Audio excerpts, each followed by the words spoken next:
Hey guys, and welcome back to another episode of Insight. My name is Freddie or Guru Rana, and I'm very proud to introduce our next guest in this series. In the Crosshair, we have Snappi, the Ence of the IGL of Ence. And you have most notably just won at IEM Dallas, and you've put yourself as fourth in the world in the HLTV rankings. A really true journeyman that has had incredible success in the past few months. I want to look at your IGLing style first. And so you are a very fluid IGL and you allow your players to make initiatives for themselves. So I want to take just before we get into kind of the modern day, I want to look at how your style has maybe evolved throughout the couple years you've been in IGL. Has it always been this way? Have you always allowed your players to take so much initiative, or at some periods in time where you maybe like a little bit more micromanaging? No, I think I still micro a lot, actually more than in the past. I think the difference is when I started to in-game lead, you would have more structure, you would have more, less things. People could go less off script in a way, because when you're an inexperienced IDL, you need it's easier to in-game lead if people are kind of just doing what you want. So I think it has developed in the sense that there is, in a way, less structure, but still structure. It makes sense. Like if people can make plays, and when they didn't make a play, I have to often make a call around it, and I think that's how it developed. I think it's a natural thing as an in-game leader. When you start out, it is a bit more like either you're fully loose or like you're fully structured, and I think you want to be in between. Okay, and that kind of what is that is the meta today, right? Like you have this fluid sense of IGL. I feel like you epitome that quite well. So, kind of just moving on to the next topic I want to talk about is something you have been very vocal about is stats and how they do not show the full story about someone's gameplay. So I just want to kind of first ask, like, your opinion, like, why do you take this stance, and why do you feel like stats can be misleading in certain ways? You can game the stats if you want. It's pretty easy, to be honest. Obviously, economy isn't part of the HLTV stats that everyone is looking at. Yeah. So on top of it, like impact rating is defined by winning rounds and multi-kills in those winning rounds and entry stats and stuff like this. So essentially, if you're hunting a lot of Nicos with MP9, you can get a high impact rating Yeah. and overall better rating. And then there's also positions in the game, obviously, as a B Mirage player, or what else could it be? Long unders two, and that was still in the map pool. It's just very bad positions. You don't get a lot of eco. You have to go into a ton of retake scenarios. Whereas if you play rotation on those two or connect or short on Mirage, you'll be in the action. You get a lot of eco, a lot of room to move within. So stats needs to be viewed within context, and you really need to know what you're looking at and what type of player you're looking at. What type, like, do they actually farm? Like, what are they like? What type of player is it before you can actually make a verdict? The stats without context is pretty useless. Yeah, because there was an interesting thing I saw recently was a one of the EG staff was talking about how the fact that he uses his own, like, EG have like their own stats. Is this something that you would ever look in and coming and like making for Ents, making a system of stats that ignores maybe some of these things that you've just highlighted and promotes some of the things that you'd want to see promoted? I mean, I did my bachelor in economics, and I also had I started the master also within finance, and obviously you learn a lot about stats and advanced statistics in that. And in general, I think my knowledge within that, then knowing how this is the stats is kind of created on top of my eye test is enough for now. I think I would be full time if I had to create perfect stats. I think it is possible to make a very good stats database, but it would have to be someone else than me who did it, and it would obviously require a lot of funds to get someone skilled enough to do it. Yeah. Okay. So, I think it's fair enough to say that you are incredibly good at like scouting players. So what is your system for scouting players, and why do you think that you as a team do it better than some other players as well, as other teams as well? we look into what role we need, and then we look into how are those stats achieved. Like if we're we're not gonna take a 115 rating player and just assume he's good. We're actually gonna look into it. Does he have discipline? And we're also gonna hear some people that we knew have either played with them or know them. Like what is their weaknesses potentially? Where can they potentially where are they not amazing? Where are they super amazing? Like we try to gather the info we need from different sources, combined with our eye test, combined with statistics, combined with what role we need in the team. There's multiple things, and I think we have done a lot of good scoutings. I think obviously Maden, Spinks, Dycha, Hades, SunPayus, all at different times were the right signings. So Yeah, I mean, it's an interesting point you're saying about there, like finding someone that fits into the role.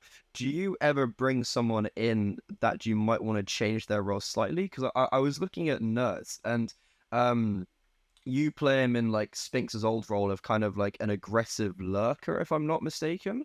But he was a lot more aggressive, I feel like, in Endpoint, and in some instances played as like an entry fragger. So how do you sometimes tweak these roles to fit your team, but also make the player happy?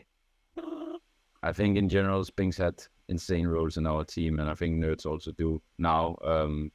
I think also now in Vitality, Spink was put into all his old Ence roles, and this is also part of why he started thriving so much. I think he's looking like, again, one of the best players in the world, right? So when we do this, obviously it's a lot easier to put a player into, like if I need to switch a player, it's harder if I take a star player and I want to switch him into a BU player. But if I have a star player and all I need to do is, all right, he will run second or third instead of first a bit more, he's usually fine with that. So there's certain tweaks you can do. There's certain tweaks you probably shouldn't do. So it all depends, right? Yeah, because so I was listening to a conversation you had with Richard Lewis last night, and you actually mentioned that you'd already looked at Nertz. Like he was a player that you had been looking at when you picked up Valde. So what was the difference, I guess, this time when you were looking to make a replacement that you actually went, oh, you know what, Nertz is actually the player I want to pick up? I mean, I've been keen on Nertz for a long time. I think Graham Pitt confirmed that from Complexity. I was writing with him about Nertz 2.5 years ago, before Endpoint even. I really liked him in FPL when he came in there, and he was in the conversation multiple times to get in the team. He was last summer we did the trials on 3 different players, and then we always also knew Snacks, so it was like trials between Valde, Kakanito, and Nertz, and then Snacks, and everyone had a day of practice with us, and then it was like everyone voted who they wanted. I'm not going to get into how that's like, but the point is that Valde got the most points when the players and coach voted in general, and it was mainly due to the comms. I think it's a mistake we learned from, because initially Nertz was our top priority, but then after the trial, Valde did so great, especially because he has such good comms that he became our top pick. But in hindsight, we probably should have trusted our instinct from the start, because Nertz was a better fit in terms of, like, we needed a guy who would just have a ton of firepower and go in and clean up sites, whereas Valde is probably more, I guess, a supportive element in a team with good comms, can anchor some spots. But that wasn't maybe what we needed, and we should probably have it was the only mistake I think we've done in Ence. Well, the mistake seemingly has been fixed, and you guys are playing some really solid Counter-Strike right now. But an issue I want to touch on is sometimes you've been very vocal about how your players keep on getting stolen or like poached by other teams. Are you maybe a little bit worried that, like, heading into the summer player break, that you might actually lose one of those star players, or maybe even Nertz?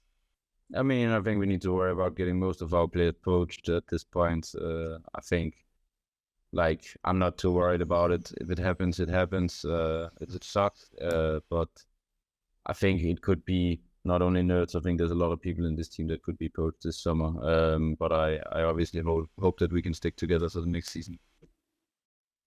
I hope you do as well, because if you guys continue playing like this, it's gonna be very scary for other teams. But something that I want to touch on is how you've helped SunPayus, so one of those star players.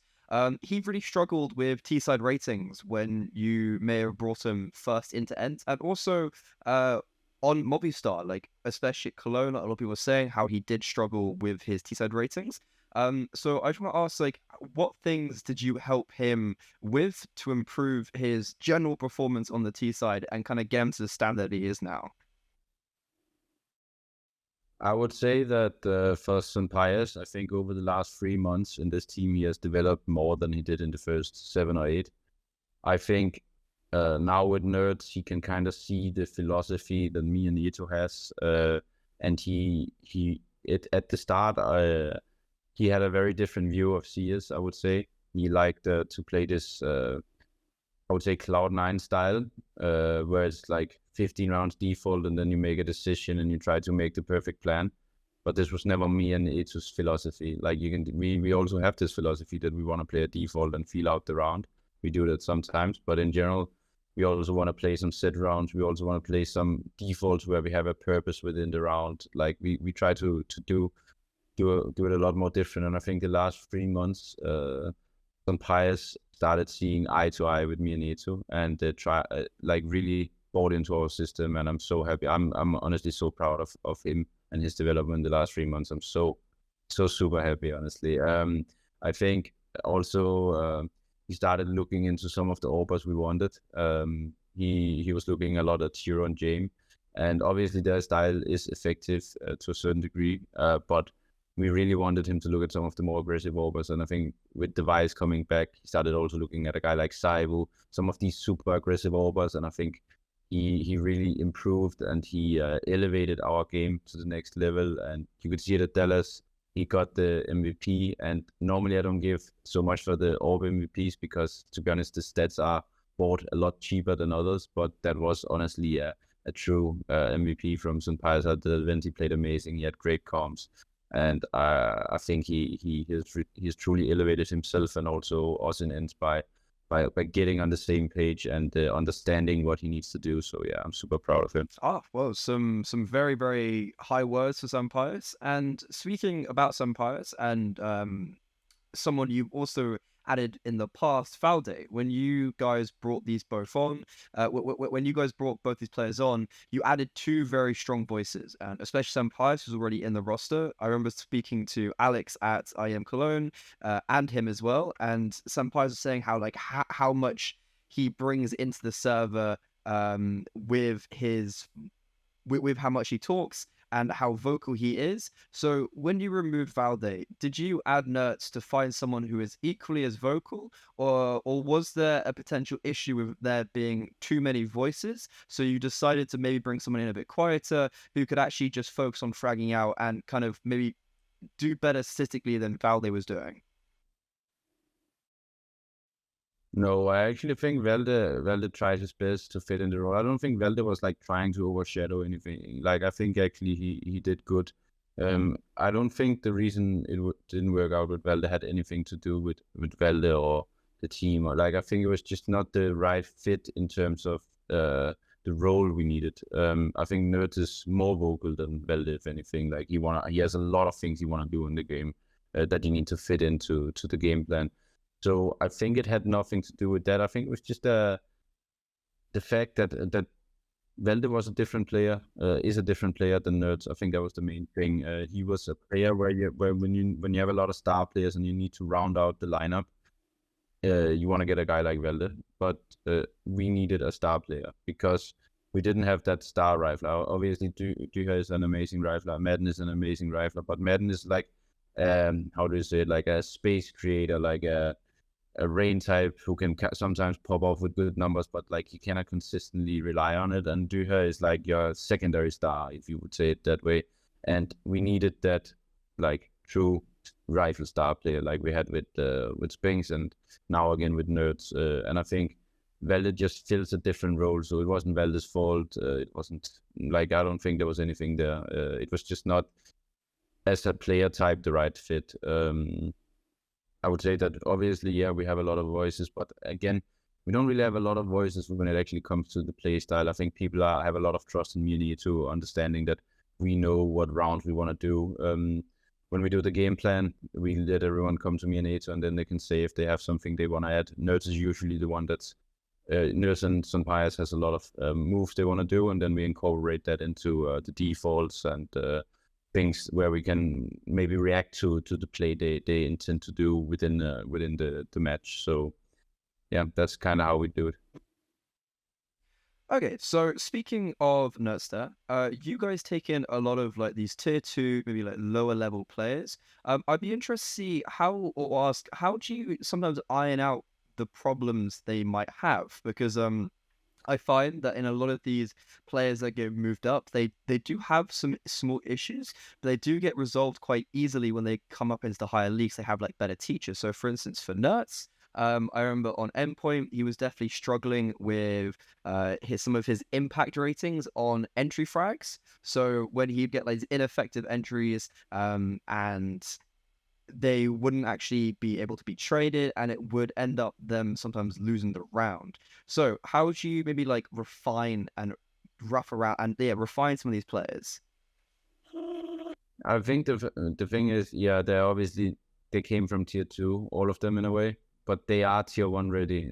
That's how we see it. When we and Saw like look at all these players, like when we bring them, our like eye sees that they are tier 1 players. They just need to now get a chance in a tier 1 team. So I think all of them has been tier 1 ready, and they just needed to be developed a little bit to potentially improve even more. So I think they're all amazing in different ways. It's different how we work with different players. Some players need to kind of understand the system better, or like understand the philosophy. Some players just need to be guided a little bit on certain positions. Some players, it's more about the mental side. So I don't think there's a script to how you help a player. It depends from player to player a lot. Okay, so I feel like we can't have an interview right now and not talk about Dallas and your victory there. So do you think that now that you have finally like won this big trophy, there are maybe a lot of teams that will actually take you guys more seriously, not only as a collective, but actually take serious your strength as an IGL? Yeah, like I think obviously I was never in one of the big teams with all of the stars, but I think that there is a bit more respect because we had a good run with Spinks and Hades, where we got finals at IEM Fall, we got finals at Dallas, finals at Pro League, one blast showdown, top 4 at the major. We had like 5 really good results, I would say. But it was over a 6-month period, and maybe people just thought that lineup clicked and it wasn't possible to replicate it. And also we weren't winning those events. Like we were close, but we never got the win. We got 3 second places, right? So I think that now the fact that we got a top 4 with Nertz, we won Dallas, it puts a bit more respect, and it also shows that we can win in Ence. Like I think for me and A2, it means a lot to finally crack that. It obviously means a lot for everyone, but I tend to not get nervous anymore. But I was a little bit nervous in the first map of the Dallas final, because obviously I've been through a lot of defeats in those situations, and but I think for me it kind of opened the door to more championships, because like every time I got over a hump, like I got over a quarterfinal, then a semi-final, then I got to the, like, I wasn't nervous anymore as soon as I had cracked it once in a way. And I think it's going to help me a lot, and potentially also other players in the future, when you sit there and you're like, we had success here before. It's fine. It's going to be fine, right? Completely. I think that's the main thing, right? And as you said before, your goal as an individual is actually to win a tier 1 tournament. You've now achieved that. What is pushing you forward now? Is it the knowledge that, like, once you won one, you can then go on to win however many more? Yeah, that's how I see it. Now it's opened, and I want more. I want a lot more. I'm not done. Like before, the motivation was to win one big trophy. Now the motivation is to win. I haven't really set the goal yet. I'll need to probably think about it in the player break. But it's gonna be different, bigger tournaments. It could be a Cologne. It could be winning like bigger trophies, even bigger trophies, the biggest of the biggest, like a major, like Katowice to Cologne. Those are obviously the 3 big tournaments we have in CSGO, and then the rest are kind of similar, I would say. But maybe winning one of the big 3, a major Cologne or Katowice, would be the next goal. That's the dream pretty much right there. And the issue with that, though, is that if your expectations are to be winning the biggest and the best and to be rivaling the biggest and the best, does that actually add maybe a little bit more pressure? And has that now applied to expectations that everything's risen? And for you, that might be fine, but maybe for some of the newer players, they might struggle with that potentially?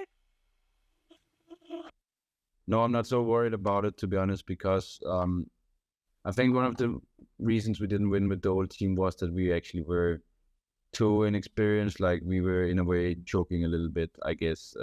But then again, I don't know if we even were, because we were massive underdogs in all of the finals we played. We were never favorites. This was the first final where we actually were the favorite against Mouse, right? Obviously we were the underdog in the semi against FaZe, but you get the point. But I think the difference is that Nertz and SunPayus, to me, seem very obviously they are probably 2 of our bigger stars, right?